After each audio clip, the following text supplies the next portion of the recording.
the man, yes, sir, that killed the bear barehanded so the people won't forget it. Getting money for I was legal to drink. I care what a broke nigga think. Just like the pack of Lewis. Look, everything I do so cold.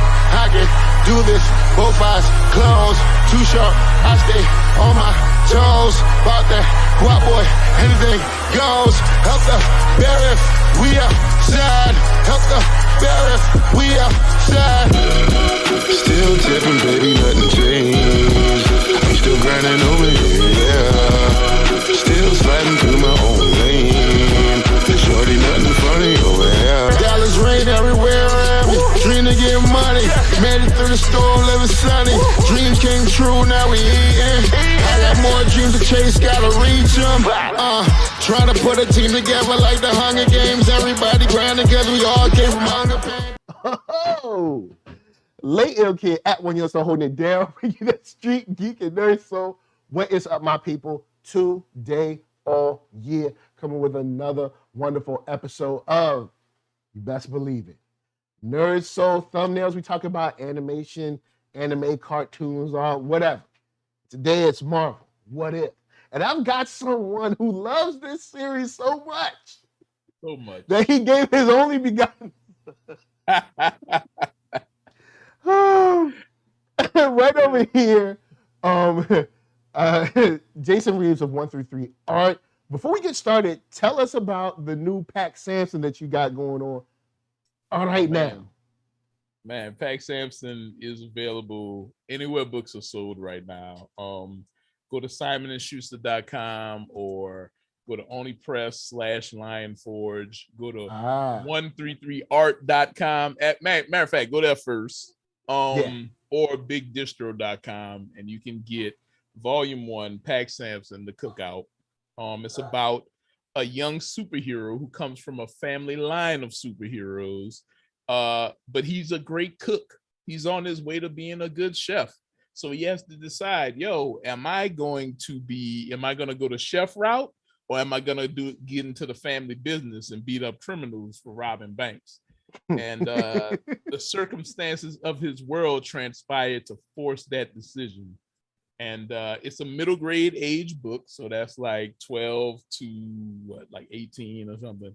But it's all ages basically. I mean, anybody can enjoy it, from adults to kids. You know what I'm saying? It's manga influenced. It has influences from sci-fi, superhero, fantasy. It's all encompassing, and it's blackety black. So go holler at it.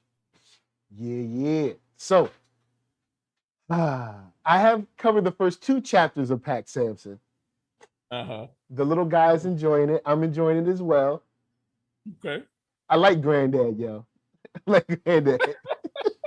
Granddad laid back, man. Granddad just chilling. Granddad like, look, I'm fine. Whatever y'all want to do, it's cool with me. I'm with that. He like, if it's drama, okay. If it's your mama, okay too. Like, he ain't tripping. So shouts to Blerdish in the house. Got Clever Little Vixen and Melanin Swag 86. All right. That means that there's 85 other Melanin Swags out there.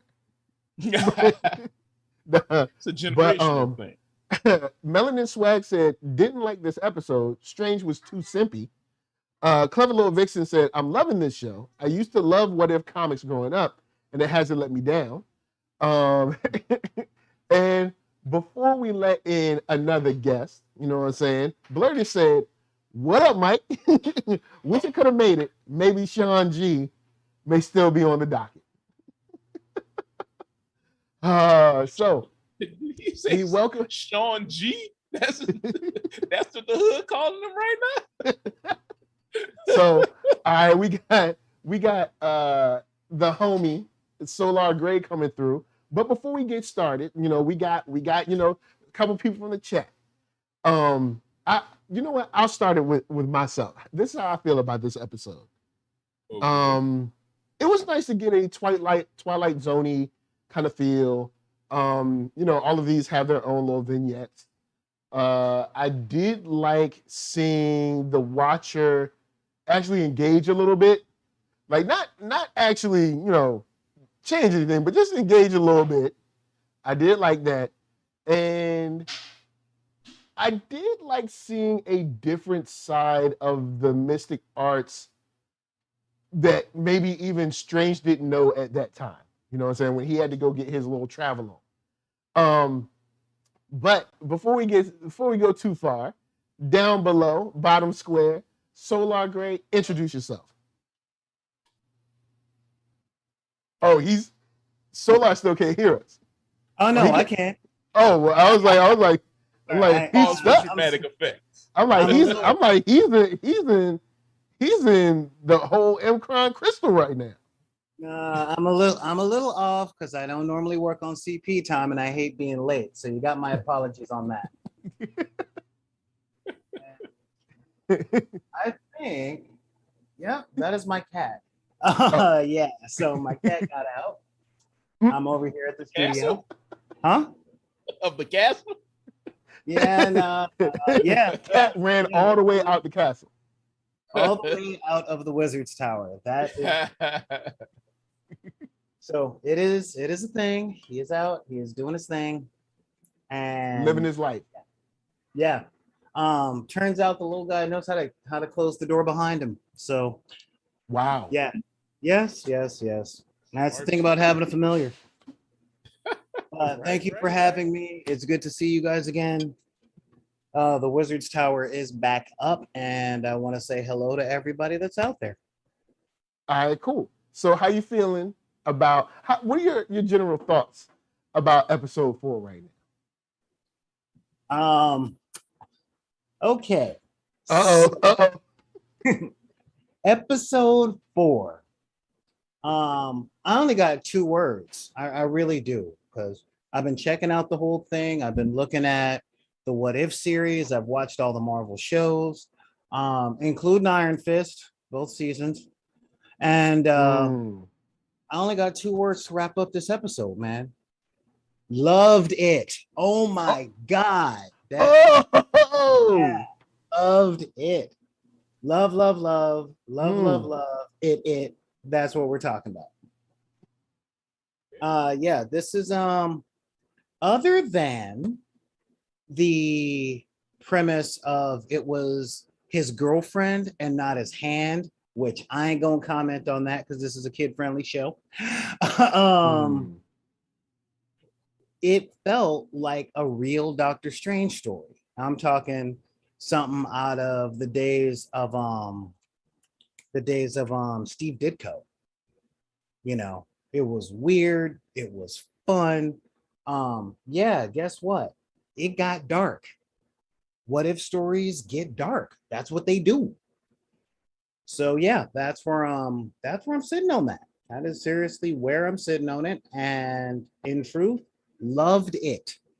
All right, and Chasen loved it. Chasen in the chat said it was dark like DC Universe dark. Oh, so lastly, Jason Reeves. All right, what's up, Jason? I gotta give a shout out to him. What up, man? Like, yeah, good to see you, as always. How you feeling, Jason? Did not love it, actually, not even slightly. And now, full disclosure, I'm not really a Doctor Strange fan in the traditional sense. I've liked, maybe 1 or 2 Doctor Strange stories, like Brian Vaughan wrote, I forget what it was called, but he wrote a really good Doctor Strange story maybe like a decade ago or something like that. I thought that was good. And, sporadically seeing him around the Marvel Universe in different comics or whatever, okay, fine, cool. MCU version, I did not like the first movie, but I did love Strange in the Infinity Saga movies. Wait a minute, you didn't like the first movie? No, I didn't like the first. I thought you came here to bargain. Yeah, I didn't. That was actually probably what made me not like the first movie. But so I did not like the episode.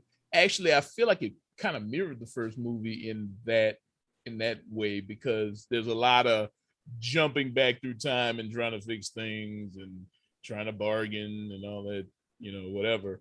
And no, I wasn't feeling it. I wasn't feeling the previous episode either, by the way. My favorite episode of What If, actually, trying not to lose my black card, but my favorite episode was the first one. I like Captain Carter. I thought she was dope. Yeah, Captain Carter was cool. Okay, now at least we can stay friends about that. That's what I gotta say. I love man, I'm turning my back on you. I love Peggy Carter in general, but I always felt like she should have had a bigger role in the Marvel universe anyway, because Haley Atwell is dope. I mean, season 2, Peggy Carter, fire, right? Came through. It did. All right. Yeah, but I mean, shouts to Brandon Easton, by the way, writing on that piece. But yeah, I did not love this episode. Okay, so let's go in and get into the nitty gritty. Doctor Strange, he like, yo, man, the basic setup that we first get is fine. Then he's like, yo, hey, I want to get my woman back. And then we start realizing, okay, cool. So we're going to be doing this kind of like Groundhog's Day kind of, twist. I mean, that's kind of what it is. Like, don't get me wrong. There's Groundhog's Day things that I like. Like Groundhog's Day. Groundhog's Day. There's a mini series with what's the guy's name? How Stella Got a Groove Back. What's that boy name? The bald headed Tay Diggs. Tay Diggs. He has a mini series called Daylight. That's cool. The movie with Tom Cruise and the girl from Quiet Place. They fight Edge of Tomorrow. Edge of Tomorrow. That's cool. Yeah. So there are some cool Groundhog's Day things. But this one, I was kind of like, I guess it makes sense. We got the Aya Agamotto. I get it. And the thing that I didn't like is that this seems once again like someone who should be mature enough. Not saying that he doesn't love her, but mature enough now. Similar to my statement about the trailer for Spider-Man. Even though people have been like, hey, it might be somebody else. But it just seems like he should be a little more mature. But I do like the fact that in the end, he did not get what he wanted. I do like that. You know what I'm saying? I mean, I guess he sort of got what he wanted. So I guess I do like the Wishmaster effect of it all at the end. Shouts to Wishmaster and shouts to horrible horror movies of the 80s and 90s in general.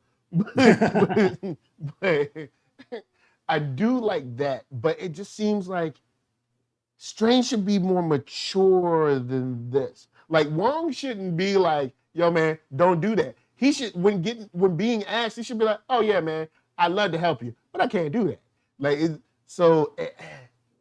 That's kind of where I'm at. Now, as far as the animation, I really enjoyed it, but yeah, that's kind of where I am.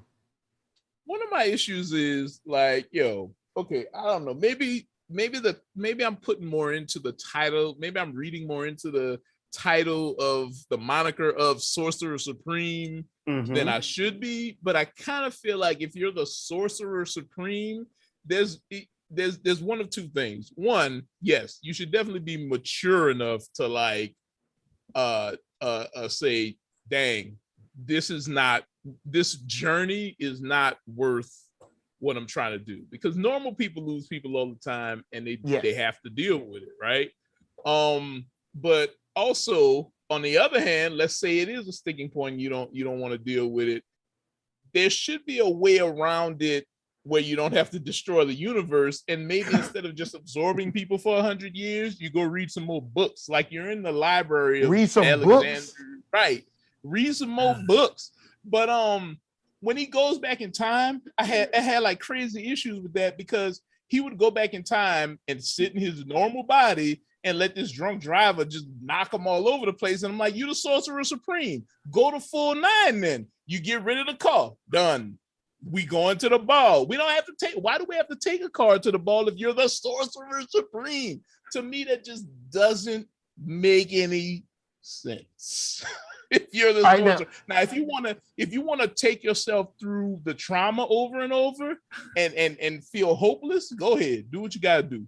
But if you're trying to accomplish a goal, use your powers, bro. Like, what is the problem? So you got a to flying the cape. chat, real quick to the chat. Antoine Allen says, when it comes to love, for some people, regular rationale is not there.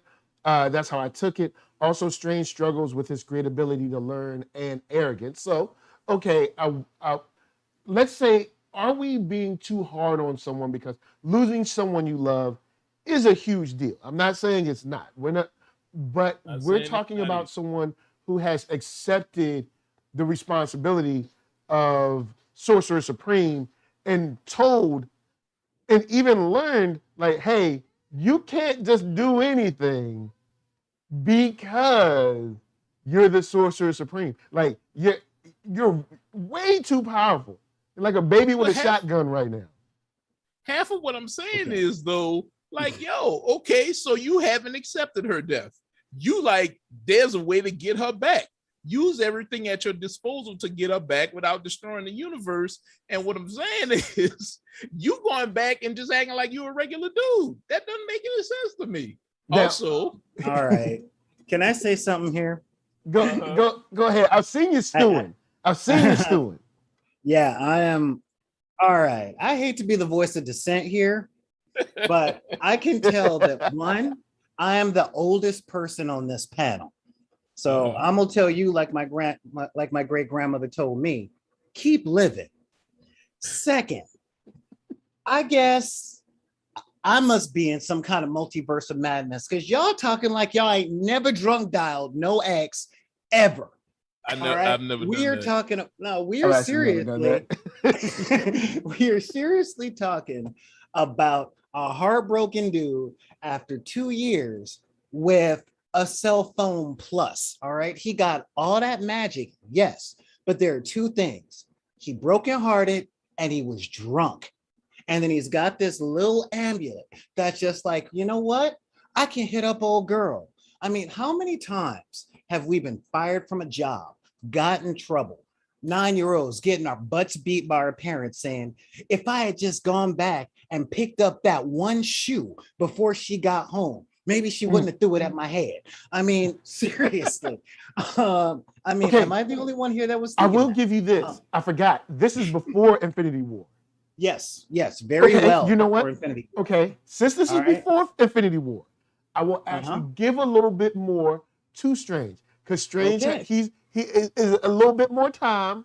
Yeah, so I will say that I will take like 2% off of Strange. You know, not doing it. I'm sorry, not doing it. It comes down to like, speaking as a sorcerer. Not the Sorcerer Supreme. I don't want that rank, although I do want one of them cloaks.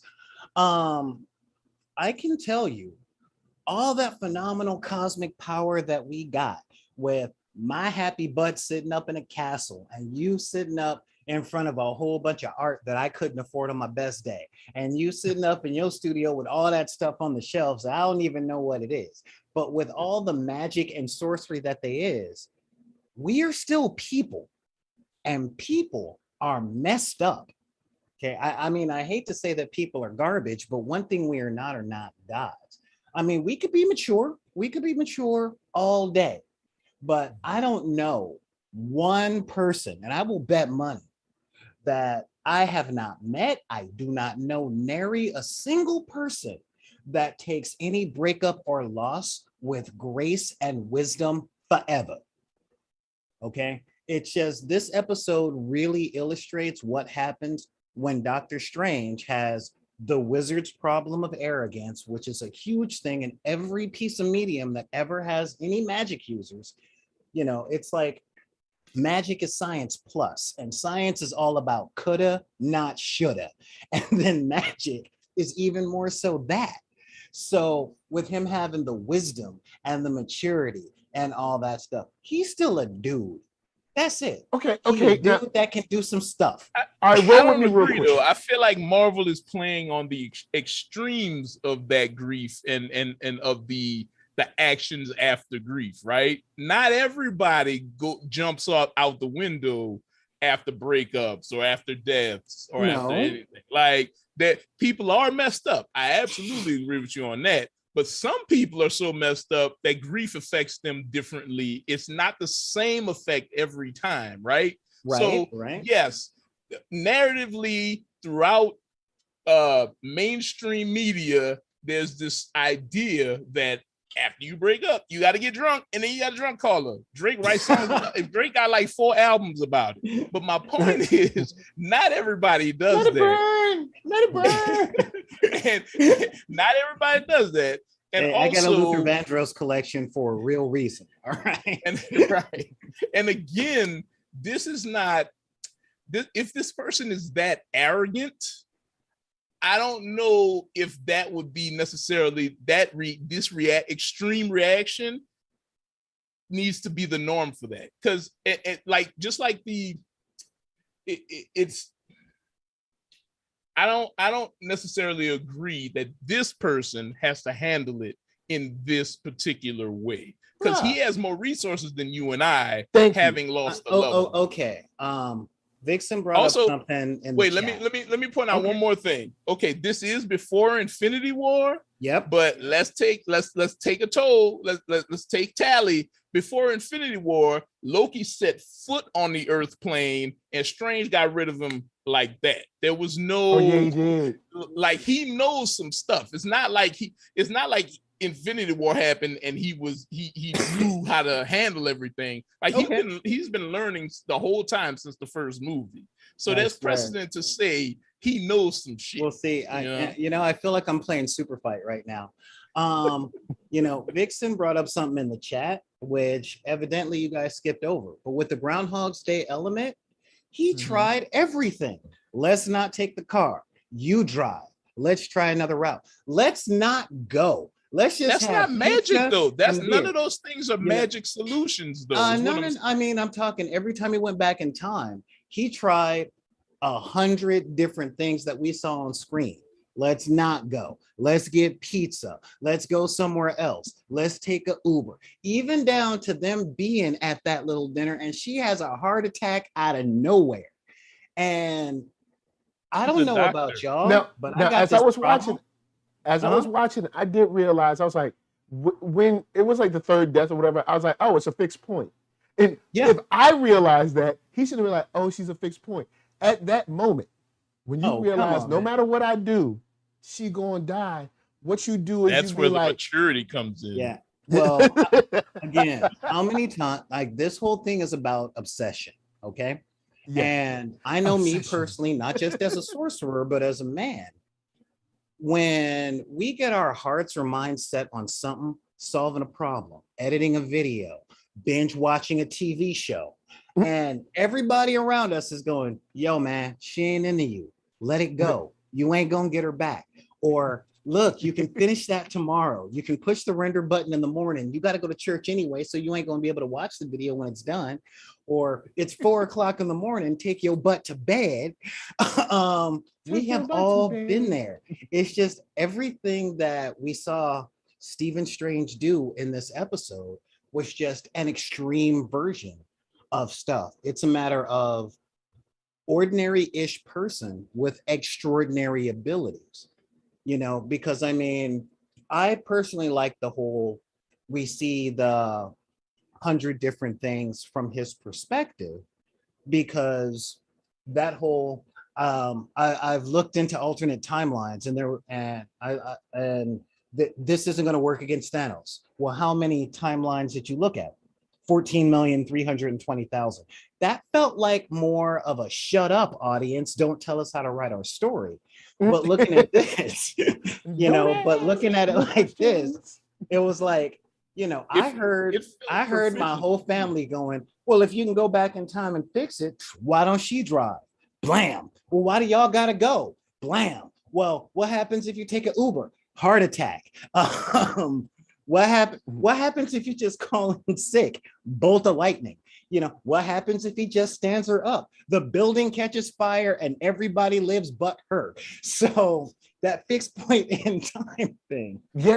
Okay. I'm sorry, Now, I had to laugh at that one. now roll with me real quick. Due to his power, once you find out, okay, there's nothing I can do, she always dies.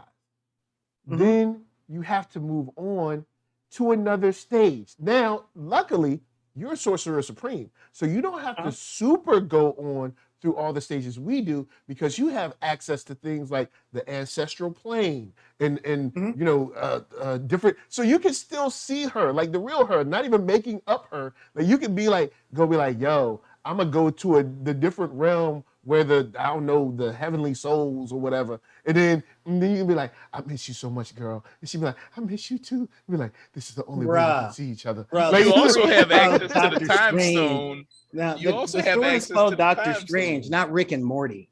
It's like, you know what? She's dead. I'm gonna just The find ancestral I'm plane gonna does find it. another all of those- alternative. but the same rules apply because it's fiction and it's the Marvel universe. So the same rules can apply. And I'm saying, yo, okay, so let's say he does accept that it's a fixed point, which, you know, is dumb in and of itself, because a lot of narratives have had fixed points. Doctor Who has a lot of fixed points that Doctor Who jumps over, but you know, whatever. Okay, we going with it, Marvel.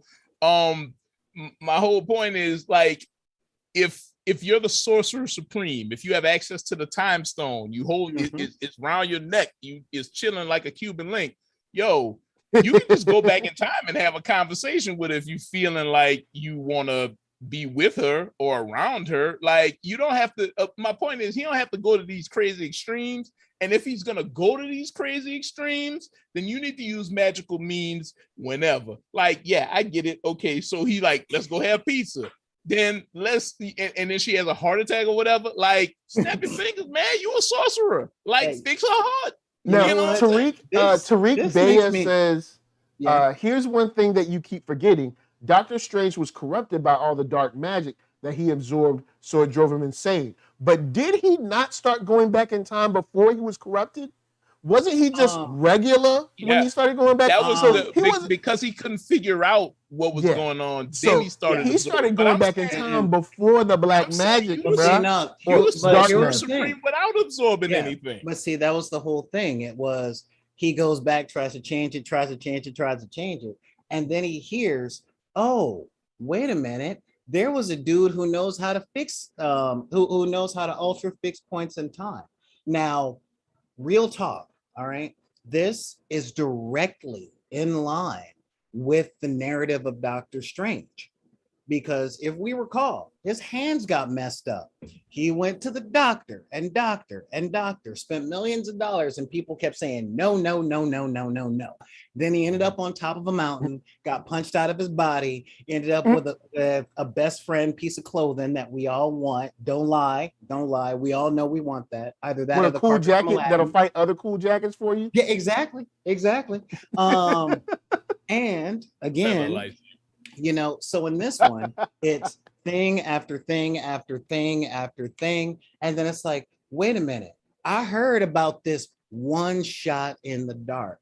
And Doctor Strange is always about taking that one shot in the dark. So it's like, oh, I heard about the dude that can fix mixed points. I'm gonna find out where he lives. I'm gonna buy his book. I'm gonna sign up for his seminar. I'm gonna bring 5 friends to the seminar, and they gonna bring 5 of their friends, you know. And that's when the big bucks start rolling in. You know, I just feel like, yo, if as a human, I have to accept these things. But if I'm the sorcerer supreme, well, also let me point something else out. One thing that really now I will bothers say, me, Antoine Allen said the split happened. yeah, And he was pure Dark Strange without morals and got extra dark magic. So okay, you know what? Okay, fine. But remember, wasn't he going back before that split? yeah, and I think about that a lot. Because I know a whole bunch of crazy people, and I often say, if I could go into your head and just remove all the pain that's making you unhappy, I would so do it if I had a jar to put it in. Okay. And split them up on that timeline. The ancient one, which that's an issue for me, but we'll get to that at another time. Yeah. Didn't split up Dark Doctor Strange from regular Doctor Strange, she split up Doctor Strange between the one who gonna do it and you can't tell him no different, and the one who wasn't gonna do it, the one that actually had a brain in his head, or more to the point, the one that was gonna try and put a little the one that was gonna put black pepper on strawberries, and the ones that were cool with the way it was. They gonna do it one way or another. Just one way or another, they gonna do it. So that's not evil. That's just I'm with them on the corruption of the dark magic. Okay, when he's absorbing all those things except the cockroach, which he's just jacked for his Nikes. When he did that, he was like, oh, well, I'll just start off small, get a little more power, then I'll stop when I get there. And I don't know if any of y'all have ever known a drug addict, but just, I'm gonna do a little bit. I'm gonna just have one drink, just one. All right, you know what? One more won't hurt. You know what? I'm gonna just, and next thing and you know, the watcher interfered, because the watcher was like, the watcher did interfere because he was like, yo, my man, talk to him. He was like, don't do that. And he was like, who's there? I said, don't do that. I feel like the whole fixed point thing is trite, and I feel like a hero like Doctor Strange could get over something like that. I mean, so here's my thing. Here's my issue. After he figures out, oh, me going there and like hanging out with her is not enough for me to save her, or changing our venue is not enough, and I'm not gonna try to do nothing magic because reasons. When the ancient one comes through the portal and she's like, yo, dog, stop doing this, and she tells him she gotta die because you need to become the Sorcerer Supreme. I'm like, we have a whole movie that says that's not true. We have 14 million billion universes where that's not true. So I'm saying, if you're the Sorcerer Supreme, you have a photographic memory, you can read all these books and become Sorcerer Supreme in 3 months. I think this is a character that can overcome this particular hurdle. And I feel like the only reason that this story is happening is because we just want it to happen. It's just plot armor or whatever, plot punches. Bro, you know what? That's the entire premise of the series. Well, that's what I'm saying. Like, there's mad dimensions. And also, I'm gonna say in this universe especially, I mean in the multiverse, but in this universe especially, the last 2 generations of Sorcerer Supremes are dumb because the ancient one's only solution to stopping Strange is to make him other Strange, evil Strange. Like, yo, so keep this. Earth. All right, as someone who has a young son that loves Spider-Verse, all right, Kingpin ain't have no sorcerer powers and still went and got his other woman. Why he ain't just go use his powers, go get another Christine? Hey. There's a Christine out there that's lonely, your ingenuity at, bruh? There's a Christine out there that's lonely, all right? You know what I'm saying? Right. Go get that one that's lonely. She ain't got no man, no way. So you come get figure her. Figure out what a dead Strange at. What a Strange that died in a car accident, and go jump in his spot. See, now again, it's called Doctor Strange, not Rick and Morty. All right. I mean, but the same principles apply. The reason why Rick can do what he do is because Rick not about to let the ancient one come down and say, yo, it's a fixed thing. You can't do this because I say this. I'm just saying this, all right? A lot of people take heartbreak differently, and all the best stories about wizards, other than the Dresden Files, are stories where the wizards got to get over their hubris or they gonna mess up everything. And in this one, so what you're saying is didn't get out of What you're saying is it's been done. That's what I'm saying. Well, yeah, it's been done 100 times, but there's no such thing as an original story. You name me one plot, I can probably tell you another story that it has already been used in. The thing is, with this particular one, like I call this one Doctor Strange, but consequences. I mean, I really, again, I hear this stuff all the time, especially when it comes to magic and gods. This idea of, well, they got magic, they can do anything.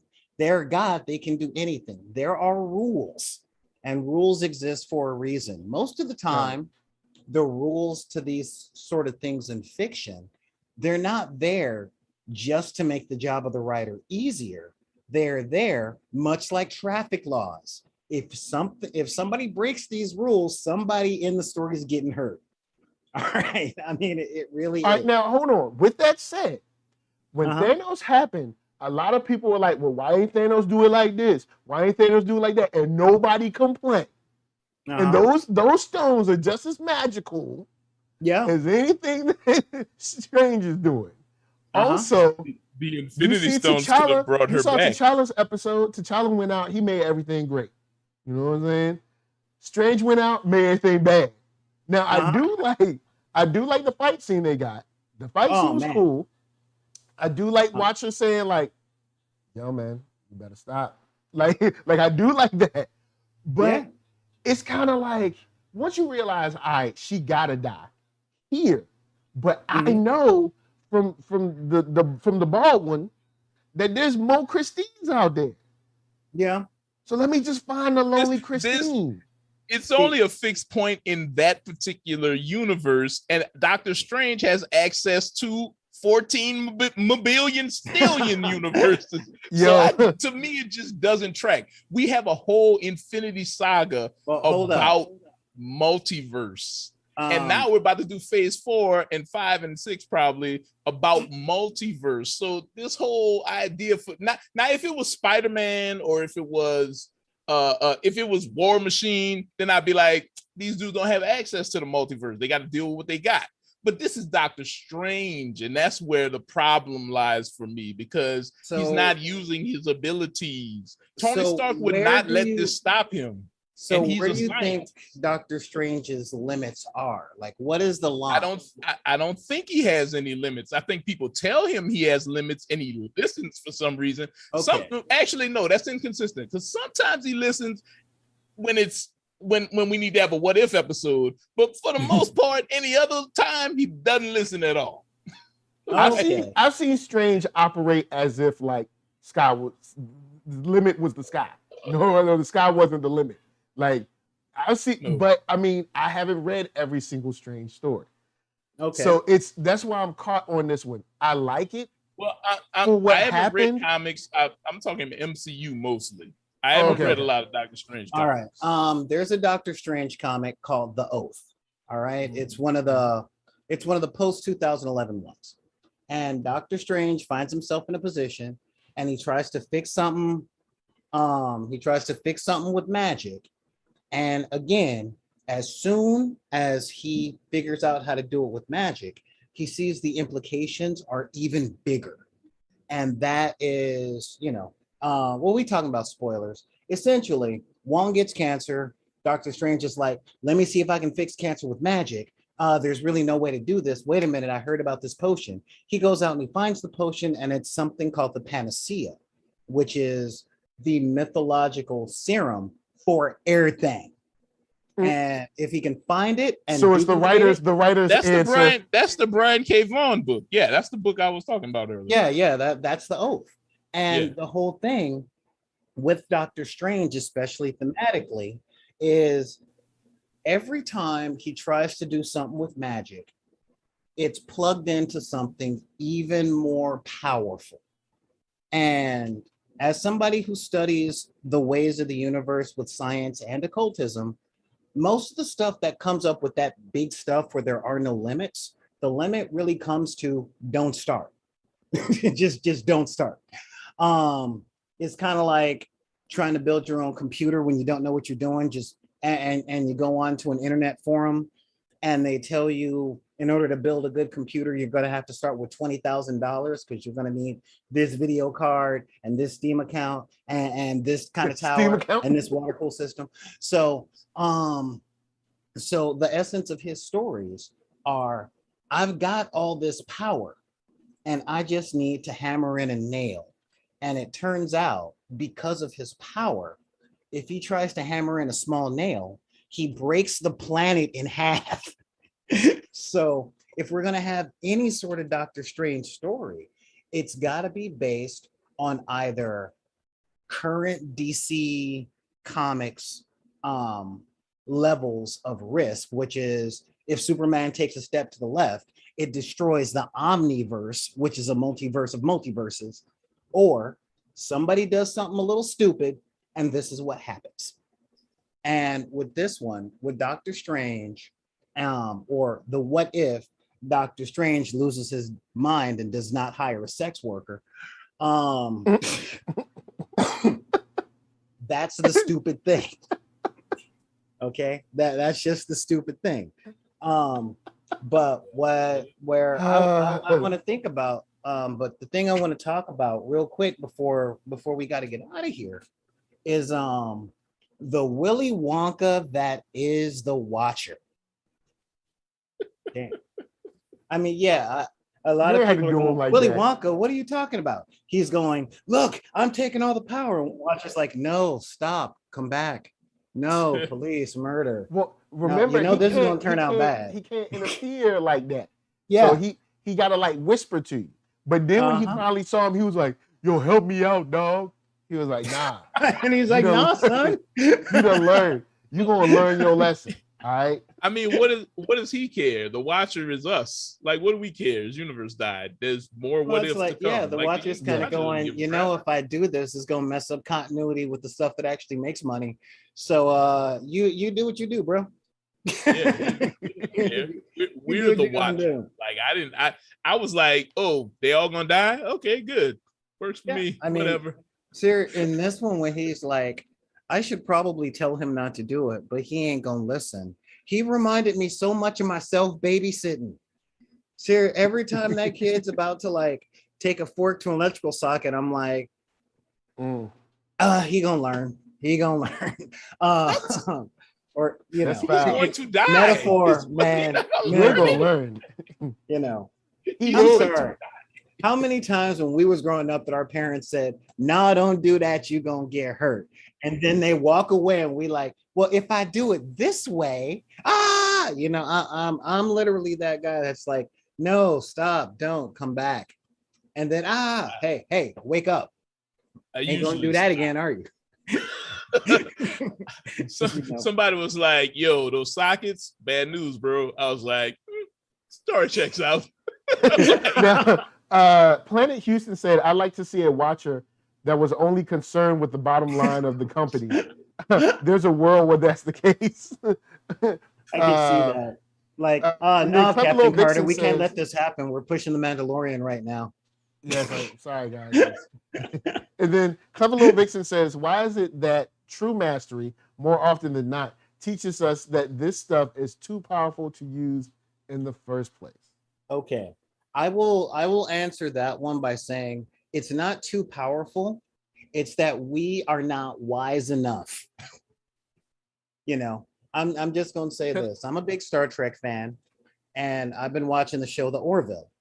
And there is one thing I noticed about that show that doesn't mesh with the whole Star Trek thing for me, and that is the lack of teleporters.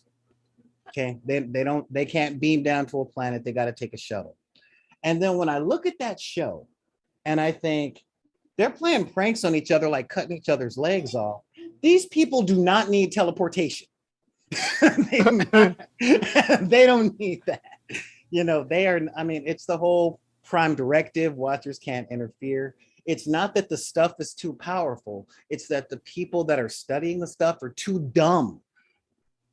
I mean, literally. Can you imagine? I don't know if I agree. Can you? All right. I'm gonna say this. I'm gonna say this. All right. Infinity Gauntlet, Star-Lord. I'm gonna say this. I think the whole thing is gatekeeping, and I think the Celestials are the gatekeepers, and I think it's about privilege. Who get to mess with the universe, and who get to tell you not to mess with the universe, right? I'm not going to disagree with that. I'm not going to disagree with that. Who try to be your universe daddy? See, I'm not going to disagree with that, but I am going to disagree with the premise of just because it's gatekeeping, it's bad. Because I will tell you this: if I Uh, had, can you say that any- again for the American people? yeah, I said I agree that it is gatekeeping, but just because it's gatekeeping, it doesn't mean it's bad. I will say this: there are a whole bunch of people that are gatekeeping the nuclear codes from me. And there are a whole lot of cities that I think the world would be better off without. Yet I don't have those nuclear codes. But they're not just gatekeeping them from you. They're gatekeeping them from all of us, and some of us are not crazy maniacs who are going to use them. It's what I'm saying. You're right. Like, not all of us are, but too many are. So, okay, so what that's I'm like saying not every cop is a white supremacist, but all it takes is one. I ain't mad at you. In this All it particular takes is universe where we don't have access to multiple realities, I agree with you. Yeah. But in the Marvel universe, in the Marvel multiverse, gatekeeping equal bad. Because if I have access to the Infinity Stones and I'm Captain America, I'm gonna do what he did, right? Okay. I'm set things right, and I'm gonna put things back in place. Well, right. So it depends Captain on the America individual. would. I mean, T'Challa talked to Thanos, and Thanos was like, "Oh yeah, like, I ain't gonna kill everybody." Well, look, everybody. yeah, I mean, no, I get that, but again, not every person is Steve Rogers. Not every person is T'Challa. Matter of fact, most people are Flash Thompson. I'm talking the little one from Homecoming. You know, most people, you know, I don't know about that one. Okay, look, I'm saying in a mob, maybe, but Michael individually, Michael Keaton, the Vulture, with access to the Infinity Stones. All right, I mean that's. I don't think the Vulture was a bad dude though. The Vulture was like trying to feed his family with this. Yeah, you know what I'm saying. I'm not just trying to make some money to feed his daughter. Yeah, I'm not saying that he's bad, but what I am saying is that this power is gatekept because people as a whole are not wise enough to see the long-term consequences of their actions. I don't agree. I think hold on. In terms the of Vulture the Marvel was minding universe, his business. Right? And then Tony came in and took the food out of the Vulture's mouth. All right. See, so what he's supposed to do? This how I feed my family. This how I pay my mortgage. And that's exactly my. Oh, you want me to go to poorhouse? Yeah, Jeff Bezos run around want to take alien stuff. Yeah, the one that got the Infinity Gauntlet was trying to do the right thing by cleaning up the city from the mess he made, and it created the Vulture. Now, multiply that principle on a galactic scale or a universal scale, and that's why gatekeeping ain't bad. I'm saying in terms of the Celestials, who are notorious for doing messed up stuff because they feel like it, their gatekeeping is bad. Let's just because there are these energies throughout the universe that they're able to manipulate that could save Christine, that could stop all this fixed point BS, and that could help the multiverse. But they like, we're giants and we don't care. This is a fixed point in time. I'm gonna ask you one question. I'm gonna ask you one question. All right. Actually, I'm gonna ask you a series of questions, but it's moving to a point. I feel you. How many people do you know that play video games? A lot, I guess. How many of them, when it comes to role-playing video games like Dragonborn and Morrowind and all that stuff, always take the Paragon path without fail? Explain to me the Paragon path before you. Always being nice, defending everybody, never stealing from a shop, never going looting inside. Like you walk into somebody's house in Final Fantasy and you start checking every single pixel square just in case you might find the magic eye. How many people do you know that don't do that ever? How many people do I know that don't go into the houses in the game? Yeah, that's what I'm talking about. I don't know nobody that doesn't take the stuff from the game, but in real life, that's exactly my point. Those same people are not just walking into people's houses and taking things. I mean, there's a different. When it comes to power on that level, characters like the Watcher, the Celestials, Darkseid, and the New Gods, and all the the Eternals like like Lord Lord Chaos and Madam Order and all, and the Stranger. The Marvel universe to them is like video games to us. And just like our characters on a video game can't conceive of what our notions of good and evil are because we program them and we control them, the Marvel characters can't conceive of the moral findings of things like the Celestials and stuff like that. I mean, didn't Ryan Reynolds just do an entire movie about this whole thing? I mean, I see where you're coming from, but I feel like the biggest difference is those characters are essentially mindless in the game. Well, also that ambiguity really only works for if your narrative is about characters in a world that's a little more realistic. It doesn't work when we're talking about superheroes per se. I'm just talking unless we make that happen. Because see, the essence long-term consequences and perspective. I feel you, but the essence of superheroes is people that don't conform to that particular idea. Like it's like in Infinity War, in the Infinity War movies, whatever it takes. We lost, but we got to do whatever. Well, we're not supposed to time travel, but we could get turned into babies or jelly or whatever it takes. Like the whole essence of superheroes. These are those people. No, these are people that are not bound by the laws of physics or biology. Exactly, but I mean mentally as well.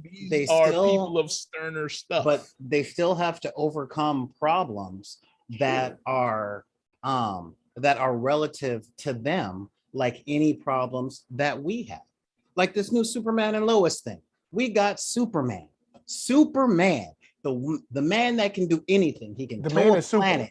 He can do all this stuff. Now he's got to raise a teenager with freaking mental issues. Is Superman that super?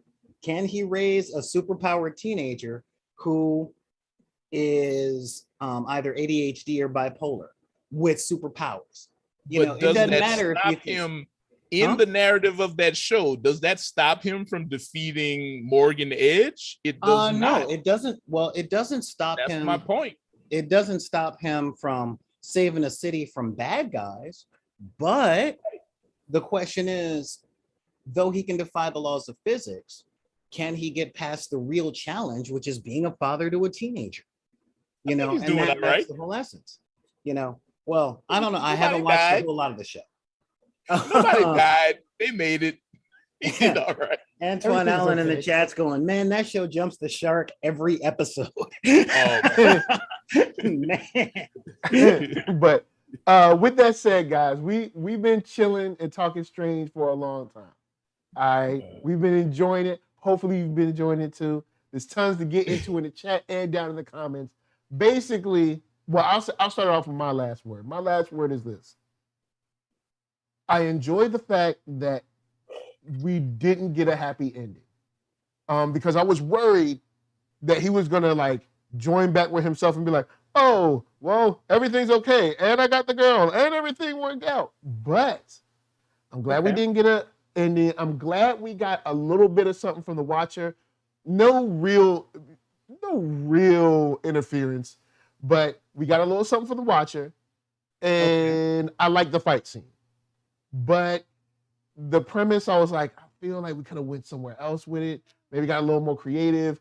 But in general, I'm not super mad at this, especially since he ended up alone and his girl had to die in his arms because of the stupid decisions that he made. So at least he had to pay for it. Yeah, I love that he saved her and then she died with the rest of the world. I'm like, learn to let go. It's called Tinder, bro. So, Jason Reeves, last words? I think it was a wasted episode, man. It felt very predictable. I could see the end coming a mile away, and I think it would have actually been a good reversal to actually have a happy ending, because I feel like, and not that I'm looking for it, because let me full disclosure, I don't give a damn about Strange, his old lady, or nothing that's going on with him. But at the same time, I think it would have been hilarious if he actually did it. Like he actually won. And he had still absorbed everybody and he was still evil or whatever. Like to me, that is way less predictable than, oh yeah, and everybody dies because you need to learn a lesson about letting go. Like I thought it was I thought and that's no disrespect to you, Sola. I feel you. But at the same time, I'm saying like I just felt like, yo, this is the Twilight Zone episode of What If. Like this, they're gonna die. Like it was definitely Twilight Zone. Yeah, so I was bored the whole time. I was falling asleep towards the end. Wow. And I just kind of feel like man said he fell asleep.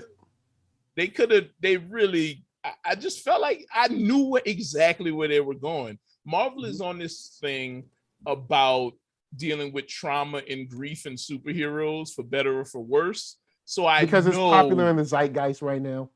Yeah, of course. Mm-hmm. And I don't get me wrong, I think it has merit, but at the same time, it doesn't make these stories any less predictable. And that was an issue for me. Like I was like, I know exactly. And I'll take it a step further. It doesn't make these stories any more deep than they were before without these types of things. I think it gives them a little more nuance, and I'm not mad at that. But at the same time, you still need to be creative about it. And this, in my opinion, and this is just one humble man's opinion, this was not, it was easy. Like it was just an easy episode to do. Like not in terms of work, but in terms of writing. Like I was like, he gonna die. Okay. And then black stuff kills him. Bye.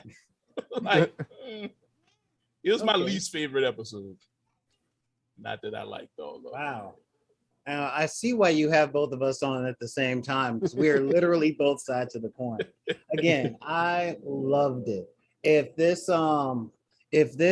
episode had been written by Ava DuVernay, it would be called Play Stupid Games. I loved this episode. I love how it showed it really showed the power and responsibility angle that Spider-Man's always talking about.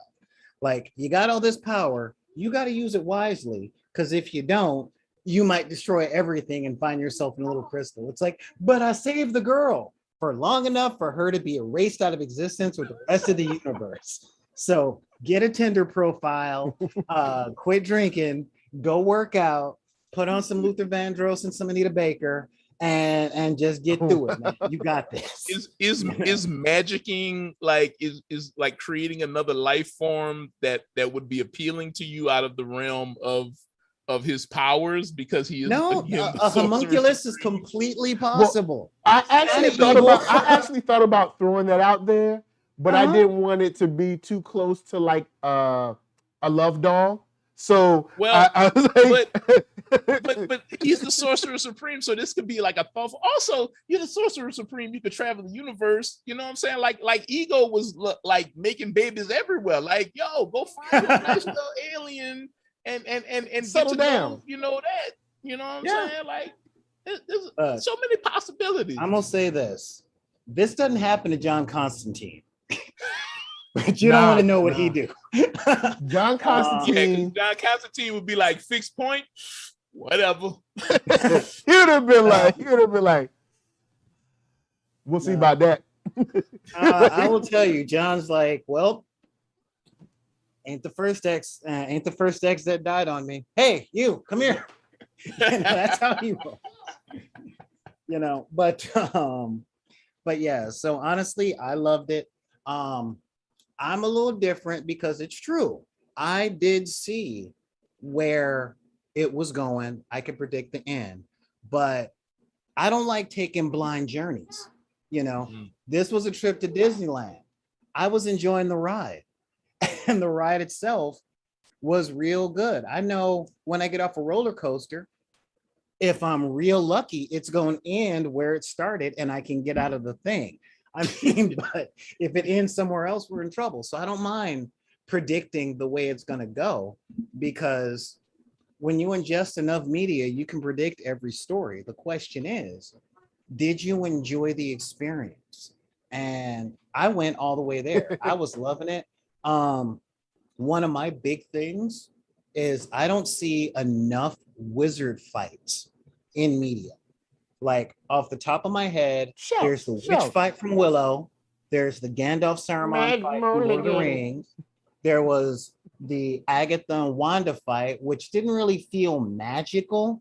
It felt more space superhero, like kind of like the Silver Surfer fighting the Green Lantern, type of thing. It's like, look, energy beam.